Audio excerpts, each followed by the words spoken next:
זה יואב לפני התהליך, וזה יואב אחרי התהליך. לפני שהוא הגיע אליי, יואב כבר ניסה כמה תהליכי כושר. הכריחו אותו לספור קלוריות, להתעסק כל היום במושגים כמו קלוריות חופשיות ולוותר על יציאות עם חברים.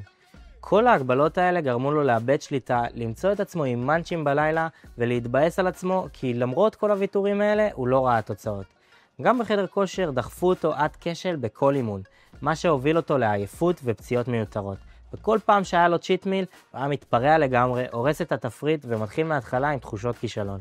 כשהוא הגיע אליי, עשינו שינוי פשוט. הכנסנו מראש את האוכל שהוא אוהב לשבוע, ונתתי לו תוכנית אימונים שמאפשרת לו התאוששות אמיתית. התוצאה, תוך 3 חודשים הוא התחיל לראות תוצאות הרבה יותר מהר ממה שתכננו.